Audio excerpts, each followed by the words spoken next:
topics and opinions expressed in the following show are solely those of the host and their guests and not those of W4CY Radio, its employees, or affiliates. We make no recommendations or endorsements for radio show programs, services, or products mentioned on air or on our web. No liability, explicit or implied, shall be extended to W4CY Radio or its employees or affiliates. Any questions or comments should be directed to those show hosts. Thank you for choosing W4CY Radio.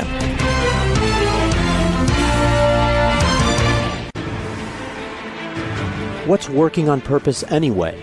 Each week, we ponder the answer to this question. People ache for meaning and purpose at work, to contribute their talents passionately and know their lives really matter. They crave being part of an organization that inspires them and helps them grow into realizing their highest potential.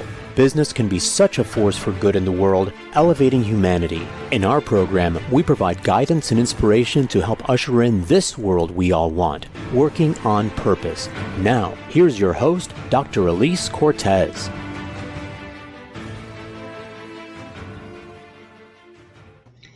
Welcome back to the Working on Purpose program. Thanks for tuning in again this week. Great to have you. This show has been brought to you with passion and pride since February 2015. I'm your host, Dr. Elise Cortez. If you don't know me and we've not met yet before, I'm an organizational psychologist and logotherapist, speaker, and author. My team and I at Gusto now help companies to enliven and fortify their operations by building a culture and leadership activated by meaning and purpose. Our mission is to help our clients create a destination workplace where people flock to join, are intrinsically motivated to perform at their best, can grow to their full potential, and are committed to stay and dynamically deliver on the company's mission, which translates to higher profits for you. You can learn more about us and how we can work together at gusto-now.com or my personal website, elisecortez.com. With us today is Dr. Marie-Helene Pelletier, who is a leadership psychologist, keynote speaker, executive coach, author, and workplace mental health expert. She helps professionals, leaders, and teams around the world thrive in the face of challenges and change by translating psychology research into practical and actionable strategies. She's the author of The Resilience Plan, a strategic approach to optimizing your work performance and mental health. She joins us today from Canada. Dr. Pelletier, welcome to Working on Purpose. Elise, thank you for having me. It's a pleasure to be here. It's wonderful to have you. I quite enjoyed your book, and I got several pearls that, of course, I didn't know that I needed to know. As I know that you're probably giggling at when I say that. I thought I was on top of all this stuff, this resilient stuff, but no, much to learn. Always, for all of us, it is a journey, right? It is, and that's why I'm talking about making it a strategic plan, because just like any strategic plan, it evolves over time. Right. And so let's get into, I always like to kind of understand, I'm a meaning and purpose gal. There's a reason for that. I want to understand where your fascination with resilience came from. Why pursue this field?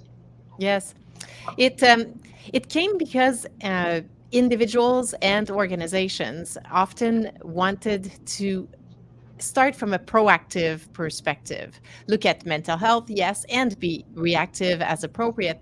And there was an interest in, but how can we get ahead of this? How can we increase our baseline? Where do we have agency? What do we know from research can actually make a difference in the sea of all the recommendations we hear? And how do we implement any of these things in our lives? So it was from these kinds of questions, and also just knowing the significant impact from research and best practice that these actions can have if we implement them.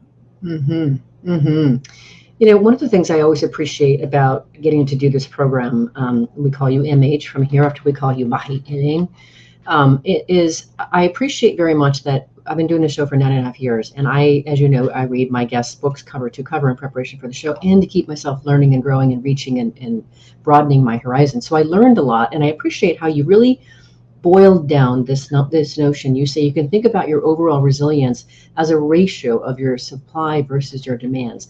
That really helps bring it into perspective. Can you kind of layer that a little bit deeper for us? Yes, it is this particular component. I have to say, it is one of the components of the book that has resonated the fastest with the most people. And with the book, I have created worksheets that are in the book, but there are also free resources available. We'll have the link in the show notes if you want. But one of those is, how to explore your actual sources of supply and demand. And what happens mostly, I got to this because so many people are accomplishing so much. daily, every day. And the we get to a point, I say we because it also has included me over time. We get to a point where if we're asked, oh, what are the demands you're facing? We think about the top 2 or 3 things at work that are challenging.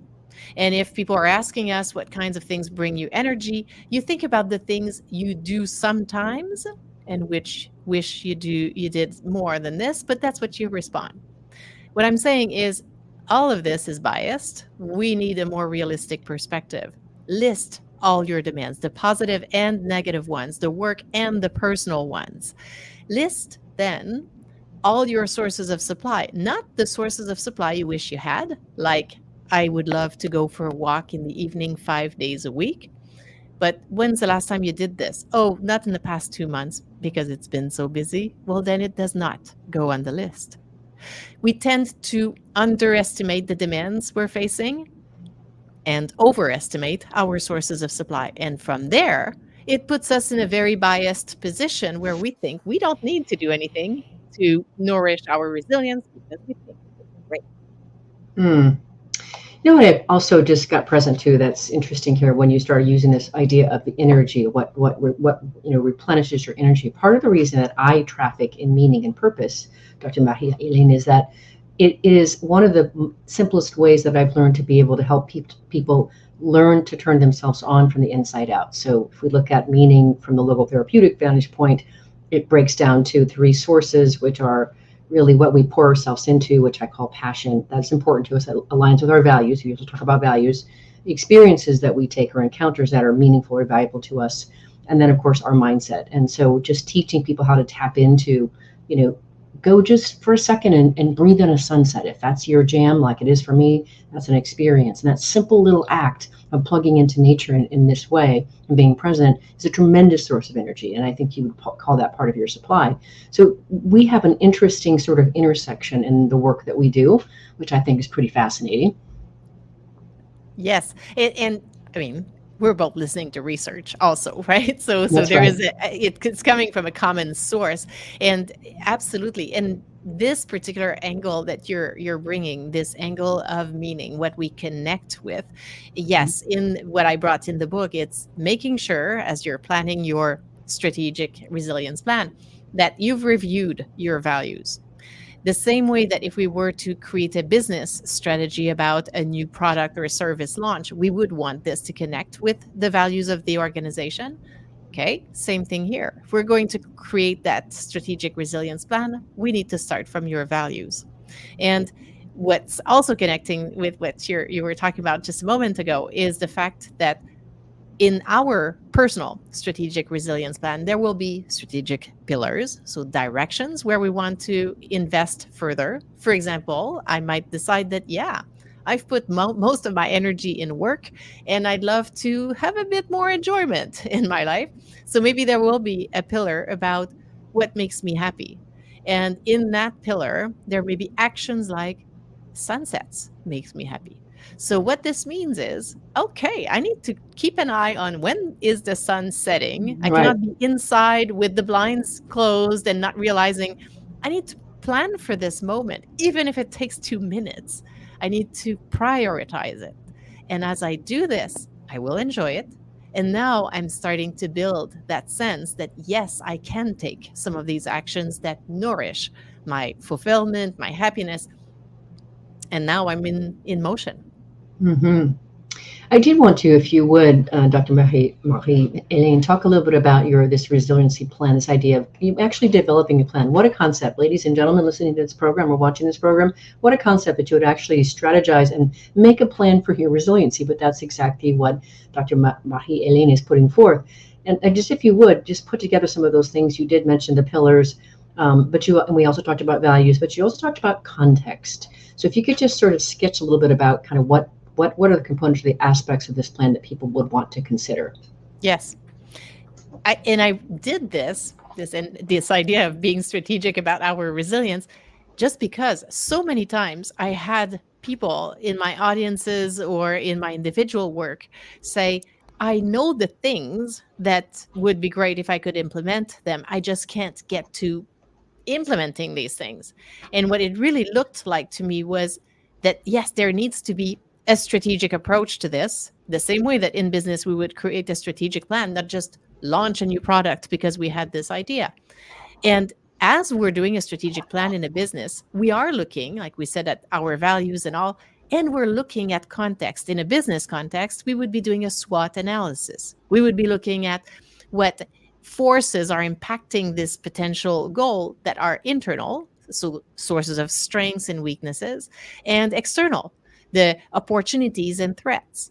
And so I just extracted that tool as well and said, okay, wait, on an individual perspective, it's not going to work if all we do is know my values and know that I want to exercise more and try to tell myself to make it happen. I need to be realistic. We all need to be realistic about our context.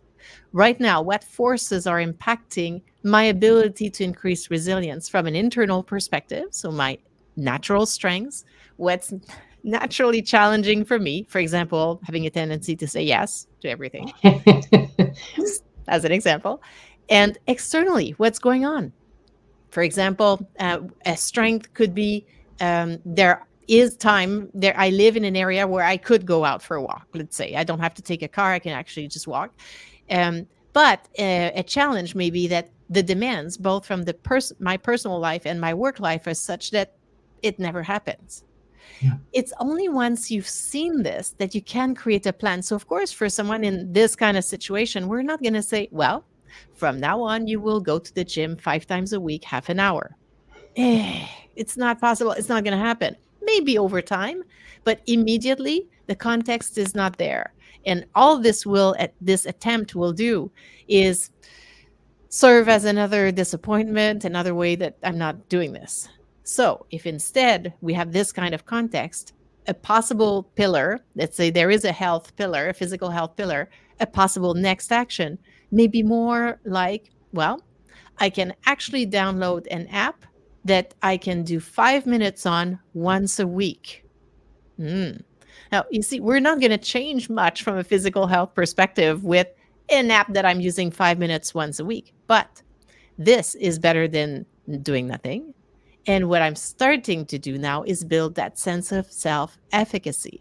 I can influence this. Mm-hmm. And now I'm feeling actually that sense. It feels positive. It feels like I might be able to do this over time. It feels like I might be able to influence other things over time. And now we're on a completely different path already. Mm-hmm. Yeah, I really appreciate what you're saying. You know, one of the things that we tend to do is, okay, yes, I know I need to build this resilience plan. Let's just go gangbusters. And now we set ourselves up for complete and utter failure. Now we feel bad about ourselves. And now we're just back in, the slump.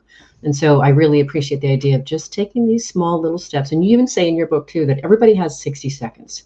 We can do a lot in 60 seconds, right? And so I, of course, as somebody who stands up in terms of empowerment and encouragement, I always want to be able to encourage people. If you're not doing something right now, just start the process. Yes, exactly. We need to start somewhere. And sometimes I've had clients say that sometimes it's a shift of how you think about it. Because we know that, yes, from a physical health perspective, you would want to do, say, half an hour of cardio, for example. And sometimes the thinking is, well, if I can't do half an hour, I will do nothing. I'll wait until I have half an hour. Mm-hmm, mm-hmm. But now some of them, more than one actually came to me and said, what has shifted everything for them is they're not doing their 5-minute cardio for their physical health. They're doing it for their mental health. Right. And that then completely makes sense. That is the reason, and it works, and they are building from it, and then that's very good. Now, we still know from research that, yes, ideally, just as a side note, we do want the half hour. That's where we're going to get more of the benefits of the chemicals in the brain that are similar to antidepressants and all that. And to get there, we need to start with 5. Mm-hmm. Mm-hmm. Oh, I can appreciate this, Dr. Marie-Helene. I broke my foot 3 months ago. So I've been on scooter and crutches, and I'm very proud to say that today is the 4th day that I've been walking around the planet without crutches. Oh, wonderful. And so I have this whole new perspective on feet and mobility and movement. And so just getting back to the gym has been amazing. I'm one of those kind of people that is really quite dangerous after I've had a couple cups of coffee and a workout in the morning. I'm going to blow your hair back. So look out. Love it. Yes, well, that's a great combination. Sounds like it's working for you.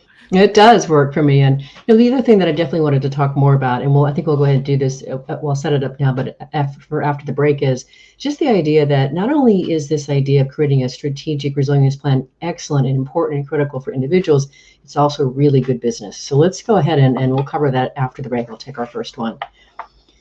I'm your host, Dr. Elise Cortez. We've been on the air with Dr. Marie-Helene Pelletier, who is a leadership psychologist, keynote speaker, executive coach, author, and workplace mental health expert. We've been talking a bit about where her interest with resilience came from, why it's critical today in our overworked times, overscheduled times. After the break, we're going to get into really how this is showing up as how businesses can implement a plan like this and why it is good business. Stay with us. We'll be right back.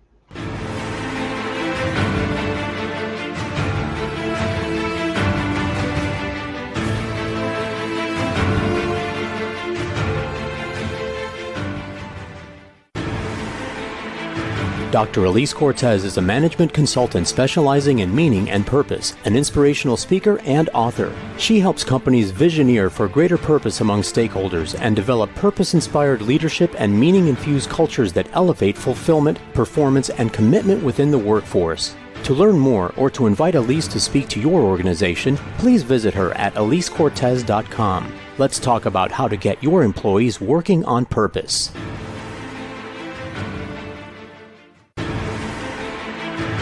This is Working on Purpose with Dr. Elise Cortez. To reach our program today or to open a conversation with Elise, send an email to Elise, A-L-I-S-E, at elisecortez.com. Now, back to Working on Purpose.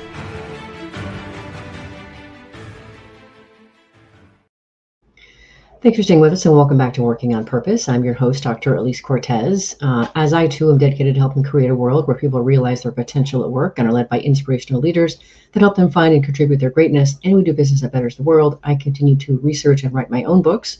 So my last one came out in March of 23. It's called The Great Revitalization: How Activating Meaning and Purpose Can Radically Enliven Your Business.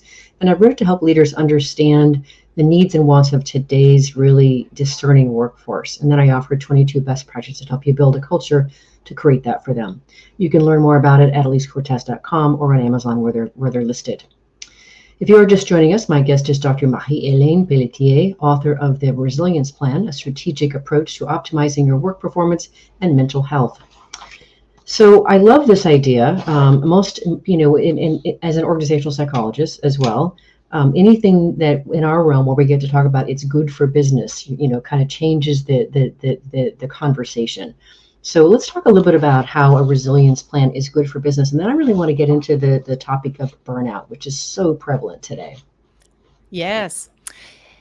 Burnout is an occupational phenomenon as defined by the World Health Organization. 3 main characteristics. We're exhausted, we're cynical, and it's impacting our performance. And it is not a diagnosis itself, right? But it can lead to diagnosis on the mental health side, anxiety, depression, for example, and also on the physical health side, like high blood pressure and others. So, and we are seeing an increase in a number of areas. Sometimes people will report they're feeling burnt out. Really what they mean is that they are very exhausted. Even if they don't have the 3 criteria yet, it still very much needs attention. And we are seeing very high rates of people reporting this. Now, the burnout piece does not reside just with the individual or just with the organization. It is in the relationship. What that means is we would not want to say, well, someone's burnt out. It is a weakness that they have as a person, or someone has burnout. It's 100% in the organization. It may or may not be, but very often it's in the relationship. And what this means is the workplace is a system. There is us as individuals, there is the team we're in, there is the overall organization, and there are often actions that can be taken at all these levels if we're going to improve this situation, have better mental health and resilience. That was incredibly clear and lucid. That was so beautiful. Well, let's talk a little bit about why this is good business. I mean, when I don't know if you do either, but it would be interesting to think about just the demands on the business in terms of what does it look like? How does it translate when resilience is absent? What do we see when resilience is absent? Yes. When I mean, in general, for teams to perform well, they're going to need to have clarity on goals, and they're going to need to have psychological safety. And as we are building these two things, we will have more resilience. The ability of the team to go through adversity as a team and come out even stronger. And a resilient team is not just a group of resilient people, it is the resiliency of the team itself as a group. When it is not there, and that's going to be true for the organization as well, but specifically in a team context, which where most of us are operating in, a team that's not resilient will not work together. It's not going to be successful in achieving its goals, or as successful as it could be. Individuals within the team will protect themselves individually more than working together as a group. People will not communicate, especially newer members of the team will not talk. And so therefore, we will not get great ideas. We will not identify problems before they become bigger. And so overall, we're becoming more at risk. We will be less healthy. We will be less prepared for the next challenge that we can take. And that creates all kinds of problems. So interesting, as you were talking, that one of the things that I'm doing with organizations is helping people to access and nurture their capacity to experience really the higher emotions. Maslow might call them the higher attitudinal B values. He would have said things like unity and things like that. And I'm really focused on helping people to experience more awe and wonder and passion, compassion, etc., in their everyday lives, in order for them, one, to elevate the capacity for that resilience, but also to be able to more deeply experience meaning and purpose in their work. Two, it invariably helps them become more creative as they look for more ways to serve and create new products and services for their customers because they have compassion for them. And then three, to your last point, it helps them develop those higher pro-social behaviors where they're wanting to help each other. So there's some just really interesting hooks, and you're getting me excited about just seeing some of the crossover here on it. Just such a vitalizing way to live. Yes, very, very much so. And we're seeing in the literature and in the practice, and you and I have seen it as well, really that creativity and resilience and psychological safety, they go hand in hand. Yes. You're going to need creativity to get to even better levels of psychological safety, and you're going to need psychological safety in order to increase your creativity as well.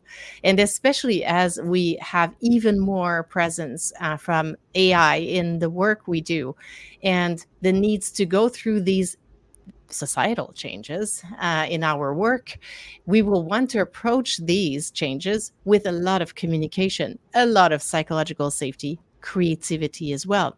And so investing, no matter which door we're using, we need all these pieces to go through this very large change that has started to appear for many, is not there for some, and is very present for others.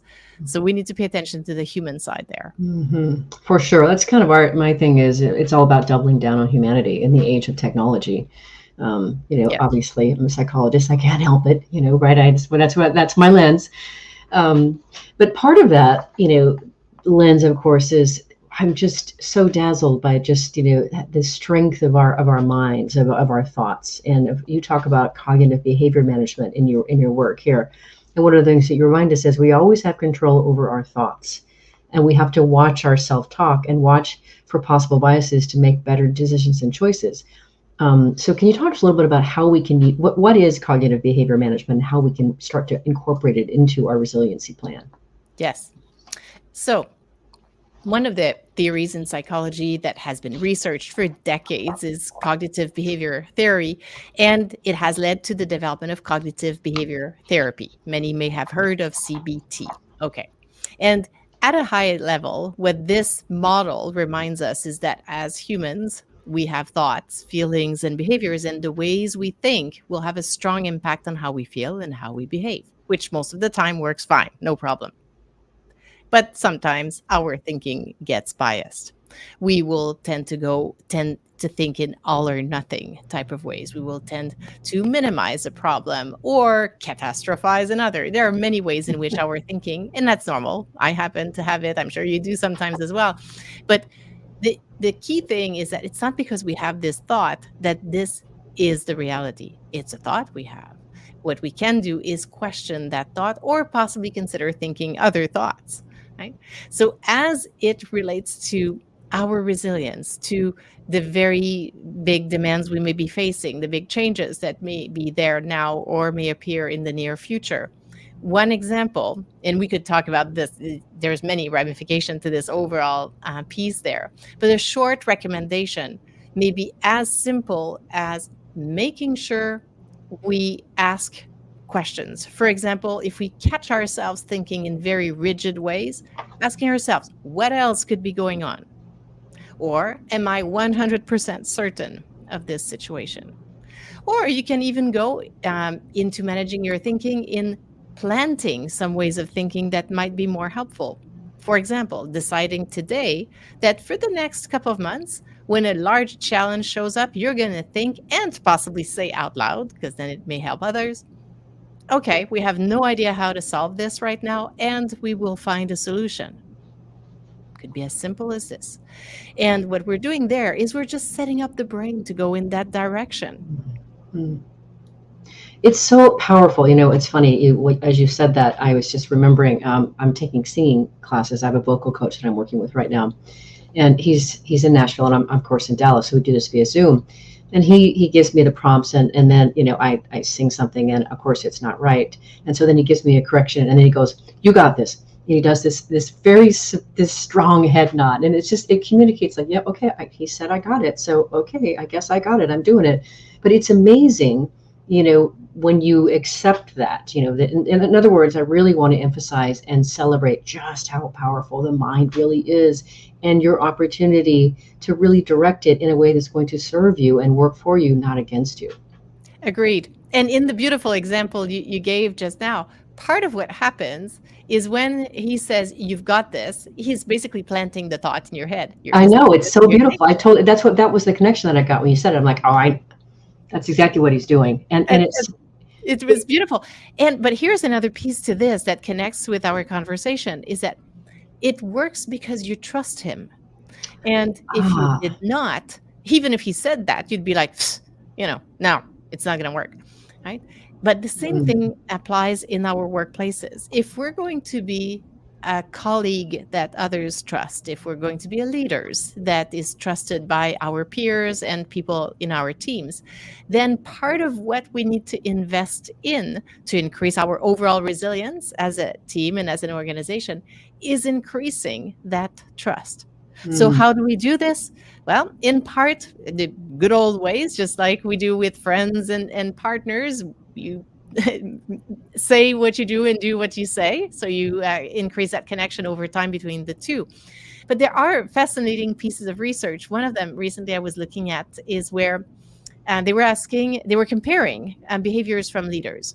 So would you get more trust out of asking team members to share feedback about your leadership style, or by telling your team members the constructive feedback you're working on these days?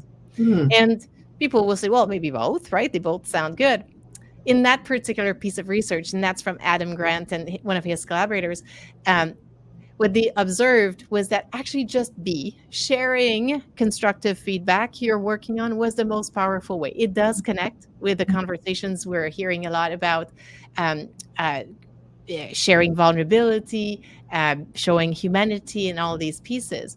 But part of the reason they suspected the first option did not work so well is that sometimes leaders tend to be defensive. So yes, you're asking for feedback, but you're, want it or not, a bit more defensive, and therefore it doesn't help. So looking for ways to build that trust even further will help the team now, and will help the team in moments where they're feeling vulnerable themselves. Then when you say, you've got this, it will connect even more. That's so powerful. So powerful. Actually, next week, my guest is Jeff Wetzler, and we're going to be talking about.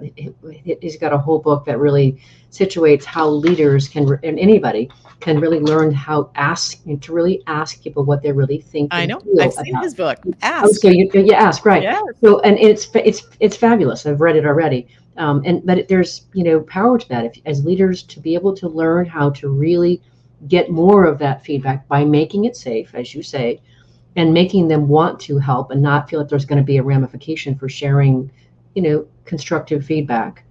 It's just think of the world that opens in terms of what you learn about yourself and how you can improve. That's right. And that's absolutely true. And I know you've said this earlier. I agree that as we have even more AI collaborations in our work, yes, the human side takes even more of an importance. And the reality is that if we're going to do AI in the most innovative, ethical way as well, yes, we will want to have these conversations. And the ways in which we'll catch the ethical angles, the blind spots, is when people share their thoughts. So Mm-hmm. positioning the humans here so that we will hear their fantastic thoughts and perspective is possibly one of the most important things we can do as leaders. It's very exciting. I just love it. You know, All right, let's grab our last break. I'm your host, Dr. Elise Cortez. We're on the air with Dr. Marie-Helene Pelletier, who is a leadership psychologist, keynote speaker, executive coach, author, and workplace mental health expert. We've been talking a bit about some of the components of Resiliency Plan, why it's good business. After the break, we're going to really spend that time focused really on helping how to build team resilience and what are some of the actions that leaders can take to build it as well. Stay with us. We'll be right back.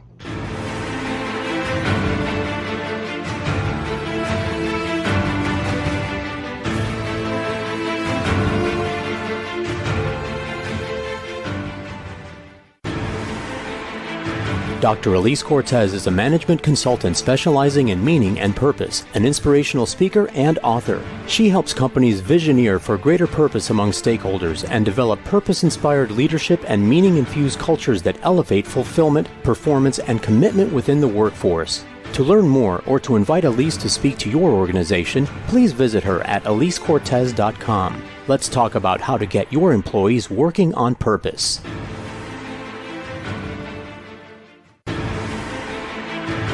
This is Working on Purpose with Dr. Elise Cortez. To reach our program today or to open a conversation with Elise, send an email to Elise, A-L-I-S-E, at elisecortez.com. Now, back to Working on Purpose.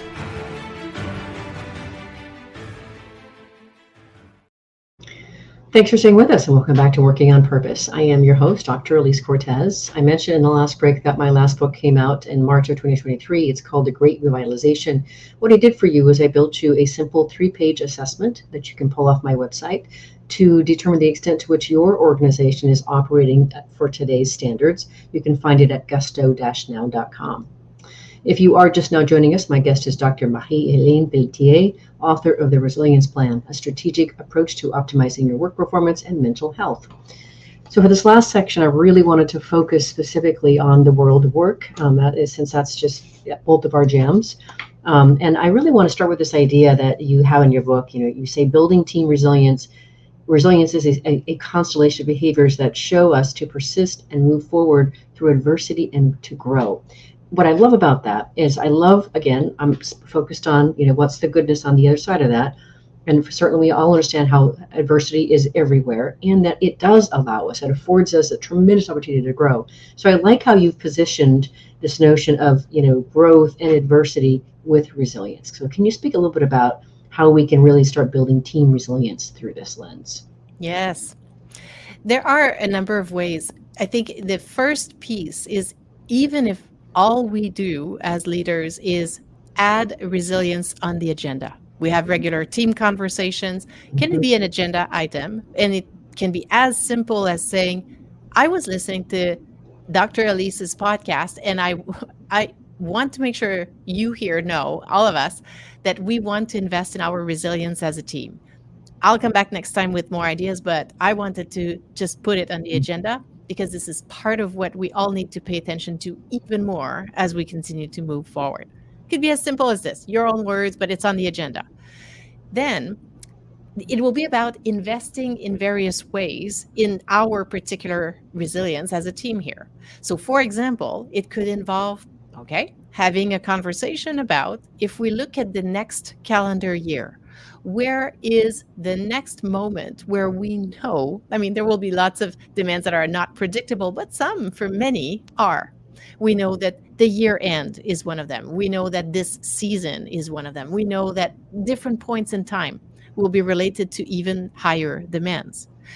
Can we shift from our usual, oh, this is now the time, we'll just put the head down, no one has a life, and we try to survive it, to instead talking about it in advance and seeing what can we put in place before that phase? What can we put in place during that phase and after to help navigate all this even better for us as a team? That could be a conversation. Another example could be when we have gone through a demanding time. Most people now will do a post-event conversation of, what can we learn from it? That's great. Okay. Can we also, in that post-event conversation, look for as many people to thank as possible? Can we look for those within the team who were particularly fantastic in this phase? Not just those that went above and beyond and worked so many hours, those that in all this managed to still go to their child's soccer game in the next state. And we all supported this. Right? And look for those that are around us, not in our team, that did only a small thing that, we thank them on the spot kind of thing, but let's go back and really thank them and raise it with their overall team, their leader. Because this is an example of recognition. And we know recognition feeds psychological safety. And what we're doing is now we're building a culture where we pay attention to these things. We nourish it. And that will help us over time. So these are some examples of actions we want to consider. Beautiful. So a quick little side note here before we get really into some of the leader actions. I just realized I have to ask you this. I know you've been practicing in the space for over 20 years, correct? That's true. Well, I'm wondering, in your perspective, one of the things I was so blown back by was when the pandemic hit, that suddenly we were talking about mental health like we had never talked about mental health. And did you find that to be true? I mean, to me, it was like it just showed up everywhere where I had never heard those conversations like that before. Yes, it's very true. It did become much more on the forefront. And I mean, because the pandemic was so demanding on the mental health, on everyone's mental health, for some people in a very significant way, for some moderate, for some people just a little bit. But it became on the radar for many more people. With the pandemic, with the work from home, with the various tragedies that were part of this overall situation. So yes, it became on the radar much more. So that is one positive out of this. But now it has not solved. You could think, well, it was so much on the radar that burnout rates are decreasing or that psychological challenges are decreasing. No, they're not, because now there are other demands coming in. But we are talking more about it, yes. I think, and that's in part where the book comes in, where I thought, okay, people were literally coming and telling me, we know all the things. It used to be that I would talk to audiences and would inform them of the kinds of things that would improve resilience. Now I don't need to do this. It would be a bad idea if I went in with that main piece of information. The challenge is not there anymore. It's in implementing. Okay, so and I think what we'll do is maybe at the very end we'll hit the implementing piece. What I really want to do next is you give some fantastic actions that leaders can take to start to really develop a culture that nurtures resilience. And I want to hit as many of them as we can here, so our listeners and viewers can literally walk away with something actionable they can put in place tomorrow. So just starting simply with, sharing with your colleagues, you're being able to make it safe and encourage sharing with your colleagues or your team your emotions, both positive and negative. A lot of leaders have grown in their career uh, at a time where this was not very much part of how a leader was. Right. Right? The leader was turned towards others and pushing forward and all this, and was encouraged to show an image of only strength. Okay. And now we are told, yes, we need to show that vulnerability. Many people still don't like it. It does not correspond with how they feel or how they want to be seen. So what's important with this here is none of us want to do anything that actually would be completely not related to us in a truthful way. So what you want is to just share honestly what you're experiencing. So it may be that this weekend you made sure you went for your bike ride with your club or with someone or on your own, whatever. And you're showing up on Monday at work and people are saying, "What did you do on the weekend?" You could just say, "I went for my bike ride." You could also say, "I went for my bike ride because I need it." Whenever I do this, it gives me the energy I need. It gives me a space to relax my brain from all the demands of last week and allows me to be ready for the demands of this week. And if I didn't do this, I probably would reach here with a much lower level of energy. Hmm. So that could be a way to express it, right? Yeah, and that feeds into one of the other pieces that you have in your book, here another action, which is to share your resilience strategies. And so, just like you said, sharing this is how I'm going about it, blowing steam off, making sure that I'm taking care of myself. Oh, I could do that. I could do that. That's a great idea, right? I think that's fantastic.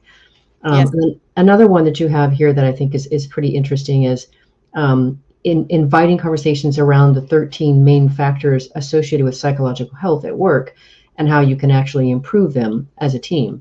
I have that in other parts of my notes, but do you have maybe a few of those factors printed in your mind? Yes, absolutely. Okay, go for it. Yes, yes. So one of them is recognition. We talked about this one earlier. So that can be a very easy. That's one. That's the one that number one we know from research actually contributes to decreasing burnout rates. It's not the Mhm. only variable. There are many others, obviously, but that's one of them. And this one is beautiful because we don't need approval, budget, or a lot of time.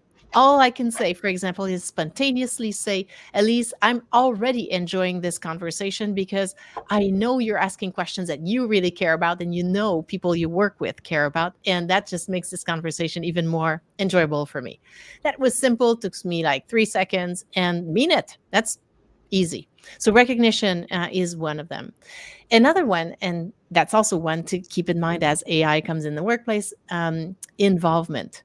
Mm. Sometimes as leaders, we've done this before. We have a solution for this problem that just was brought to us in the team conversation. Instead of providing the solution you think you have, how about asking the team, what are your thoughts about this? And what you're doing there, well, number one, if you've done this before, you know, you might be surprised. They may have better ideas than whatever you were thinking you were Right. going to do. Hello, right? That there's a reason you hired everyone. So that, but also what you're creating is involvement. People have a voice, and you're sharing a clear message that the the culture in this team is that we want to hear all those voices. And some people will share it there. Some people could send a note later. We're flexible on how we're even bringing our voices. But that's another example, involvement. Hmm. Um, Another one is it's a big topic, but still I'll say it is paying attention to workload because it is an area where if anyone's going to say something's challenging at work, it often is their workload. So it may be a situation, and even as leaders, we know, but we almost don't want to open that conversation, can of worm. Here's the thing. We are not looking to change 99% of the workload. What we want to do is go find a small opportunity. Let's talk about this one process that we have as a team. And as a team, let's identify one part of this process that generates stress. For example, an important part that does not happen often, but when it does, no one remembers how to deal with this because we don't do it often, and it's high visibility or high consequence. Ah, well, maybe we need a process to support this better. Maybe it is written notes. Maybe we always do this part two people together, whatever the solution is going to be. And then people will notice how the workload stayed the same, but because we facilitated this irritant, then it feels very different. And we worked together on it. We were involved in the solution, all these beautiful aspects. So these are some examples that recognition, that involvement, and paying attention to workload. And along that line, one of the other actions that you recommend in the book is to work with your team to identify challenging events in advance, manage them during, and recover after. So, hey, we know this big thing is coming, this big merger is coming, this big project. We know we got to take care of each other. I think that in just raising the awareness and having a plan in place to do that, just I can't imagine too many organizations do that today, except unless they're working with you, of course. Yes, that's right. That, or they've taken my course at the university. But it's, or the thing is, we need to step back a little bit. We need to, creating our plan, our next action, our next improvement does not take that much time, but we need to step back to identify it and then implement it. And we're not looking, keep in mind again, lives are full and overflowing already. So we're not going to look at implementing 10 things. We're looking at one in a reasonable, absolutely doable way. I often say, if you think you could do it in the next 2 business days and you're fairly confident, like 85% sure you can do this or more, great. If you're thinking, well, it's 50-50, scale it down. What is the first step related to this?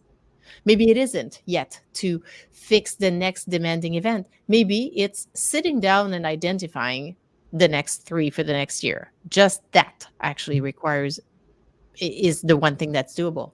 And then you build from there. Why don't we do this? Why don't we just talk a little bit, because we're getting close to the end here. If maybe you can just spend a minute or so just talking a little bit about implementation. You've mentioned that you kind of dangled that before, and I had you stop for a second. Could you talk a little bit about what implementation looks like? It's about when building back to your own strategic resilience plan, but it's true for your team resilience or organizational for that matter. I mean, in my book, I focus a bit more on the individual part, but knowing that it is part of a system. But that implementation key here is to make sure that your pillars, of course, by then your pillars are aligned with your values and your context, but the actions you're identifying under each pillar need to be very doable. They need to be so small, so doable, again, that you can implement them in the next couple of days. So let's say someone realized their values involved work, influence, power, family, relationships, and they realize that in their demands, they have lots of work demands. They work from home a lot of the time, and they wanted to put family time, but they couldn't because it's not happening very much. Okay. So maybe one of their pillars will be family. Okay. Now, you see where this is going. We're not going to put an action here that is to spend 4 days a week full-time with my family. Right. It probably is not realistic. What it may mean, however, is, okay, if I'm working from home and I'm not in a meeting or a podcast and my door is open, that means people can come in. And if someone comes in, I will create a rule for myself that I have to stand up and walk outside of my office to talk to them. Not hands on the keyboard, head turned, trying to finish something while we're semi-paying attention. It's a small action, but now each time you'll do it, it will be aligned with your values. So a lot of it has to do with, it becomes easy to implement because it was linked to your context, what is doable, your own values, and your real situation. And now we're moving. Okay. What a beautiful way to close. We just ran to the end of the clock right there with that note. That is, you got them into action. I'm so happy to know you, to learn from you, to celebrate you and share you with my listeners across the world on Working on Purpose. Dr. Marie-Helene, thank you for being on Working on Purpose. Oh, Dr. Elise, thank you very much. Listeners and viewers, you're going to want to learn more about this remarkable woman, her work as a workplace mental health expert, her book, The Resilience Plan. So check out her website. It's Dr. Marie-Helene Marie-Helene.com. Let me spell that for you. It's DRMARIE-HELENE.com. drmarie-helene.com. Last week, if you missed the live show, you can always catch it via recorded podcast. We were on air with Andrew C.M. Cooper, a millennial attorney, talking about his book, The Ethical Imperative, Leading with Conscience to Shape the Future of Business.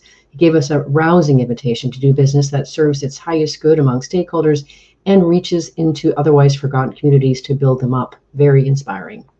Next week, we'll be on the air with Jeff Wetzler talking about his book, Ask. Tap into the hidden wisdom of people around you for unexpected breakthroughs in leadership and life.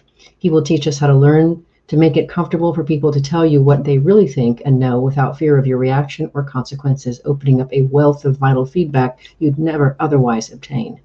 See you there. Remember that work is at least a third of our lives and one of the best means of adventures of realizing our potential and making the impact we crave. So let's work on purpose. We hope you've enjoyed this week's program. Be sure to tune into Working on Purpose, featuring your host, Dr. Elise Cortez, each week on W4CY.